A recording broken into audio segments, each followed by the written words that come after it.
সাগরকন্যা কুয়াকাটা বাংলাদেশের দ্বিতীয় বৃহত্তম সমুদ্র সৈকত। প্রায় 18 কিলোমিটার দীর্ঘ নয়নাভিরাম এই সৈকত ছাড়াও কুয়াকাটা আছে বেড়ানোর মতো আরও অনেক দর্শনীয় স্থান। প্রাকৃতিক সৌন্দর্যে ভরা কুয়াকাটার কাছে এমনই একটি জায়গা হলো ফাতরার বন। কুয়াকাটা থেকে ট্রলারে চড়ে আপনাকে যেতে হবে ফাতরার বন। ট্রলারে করে মাত্র 1 ঘন্টা সময় লাগে এই ফাতরার বন যেতে। ভাড়া পড়বে জনপ্রতি 150 থেকে 250 টাকা। কুয়াকাটা সমুদ্র সৈকত থেকে দক্ষিণ পশ্চিমে বঙ্গোপসাগরের কোল ঘেঁষে প্রাকৃতিকভাবে গড়ে উঠেছে এই বন। সাগরকে পেছনে ফেলে একসময় ট্রলারটি চলে যাবে বিস্তৃত সারি সারি গাছ আর ঘন বন জঙ্গলে ঘেরা খালের ভেতরে। দূর থেকে অনায়াসে মনে হতে পারে এটি কোনো সবুজ বনের দ্বীপ। বরগুনার তালতলী উপজেলার বড়বগী ইউনিয়নের ট্যাংরাগিরি মৌজায় ট্যাংরাগিরি সংরক্ষিত বনাঞ্চল অবস্থিত। এই ট্যাংরাগিরি বনই স্থানীয়দের কাছে ফাতরার বন নামে পরিচিত। ফাতরার বন মূলত সুন্দরবনের শ্বাসমূলীয় বনাঞ্চল। দিনে দুবার এটি জোয়ার ভাটায় প্লাবিত হয়। এই বনে সারি সারি সুন্দরী, কেওড়া, ছইলা, গেওয়া, তাল, গজারি, বাইন, গোলপাতা, হোগলপাতা, হেতাল গাছের সমারোহ। এখানে বসত গড়েছে বানর, বনমোরগ, শিয়াল, বাগদাস, ভোদর, অজগর সহ বিভিন্ন বন্যপ্রাণী। বনের ভিতরে সরু একটি মাটির রাস্তা চলে গেছে ঘন গহীন অরণ্যে। এ রাস্তা ধরে যতই সামনের দিকে এগিয়ে যাবেন প্রকৃতির নিস্তব্ধতা ততই বাড়তে থাকবে। পর্যটকরা শুধুমাত্র নভেম্বর থেকে মার্চ পর্যন্ত সময় ফাতরার বনে বেড়াতে আসতে পারেন। ঘন সবুজ অরণ্য আর সাগরের বিশালতা নিঃসন্দেহে মুগ্ধ করবে যে কোনো ভ্রমণ পিপাসুদের। আমি এই জায়গাটা প্রথমেই আসলাম। অ্যাকচুয়ালি এই জায়গাটা এত সুন্দর, আসলে এত ভালো, যেটা আমি থাকি দেশের বাইরে ইউএসএতে।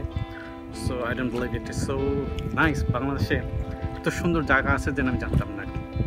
আসলে সুন্দর আমি মনে করি দেশের বাইরে যারা আছেন তারা আসেন, বেরিয়ে যান, এখানে দেশটাকে উপভোগ করেন। খুব সুন্দর জায়গা, খুবই সুন্দর, দেখার মতো আর কি। প্রাকৃতিক সৌন্দর্য ও বন্যপ্রাণীর অভয়ারণ্য ফাতরার বনকে দেশি বিদেশি পর্যটকদের কাছে আরো আকৃষ্ট করতে নানা উদ্যোগ নেওয়া দরকার। আমি যেহেতু 8-9 বছর যাবত ট্যুরিজমে আছি, সেক্ষেত্রে আমি যত ট্যুরিস্ট নিয়ে আসি, আমি ব্যক্তিগতভাবে যে সমস্যাগুলো দেখতেছি তার ভিতরে হলো বনের ভিতরে যখন বন দেখতে আসছে, বনের ভিতরে কিছু চিকন চিকন রাস্তা থাকা উচিত। এখান থেকে সি বিচে একটু বসার ব্যবস্থা, যেমন অনেক পর্যটক হাইটে হাইটে যাইতে যেতে ক্লান্ত হয়ে গেল, যে একটু বসবে কোথাও, কিন্তু এরকম কোনো ব্যবস্থা নেই। এখানে পরিষ্কার পরিচ্ছন্নতা খুবই কম।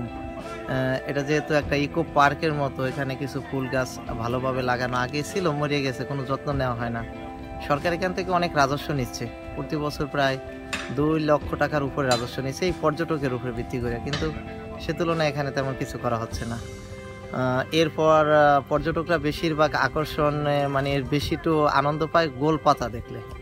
এই ক্যানেলটার পার দিয়ে যদি কিছু একটা গোলপাতার বাগান করিয়ে দেয় সরকারিভাবে, কিছু লাগিয়ে দিলেই ওরা এমনিতেই হয়ে যায়, এরকম যদি হয়।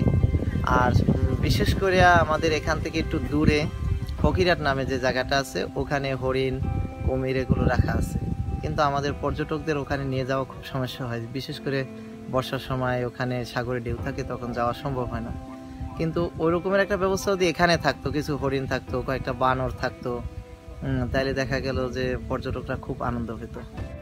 এখানে যদি কমিউনিকেশন একটু ভালো করে সরকার যদি একটু দেখে এদিকে, তো দেশের মানুষ এদিকে আসতে পারবে, ঘুরতে পারবে। আর রাস্তাঘাটটা একটু উন্নত হলে খুবই ভালো হবে। ওখানে আরেকটু যদি উন্নত করেন, কোনো রেস্টুরেন্ট বা কোনো আরও সুন্দর করে কোনো কটেজ বা থাকার জায়গা থাকে, খুবই সুন্দর, মানুষ উপভোগ করবে এখানে এসে আর কি।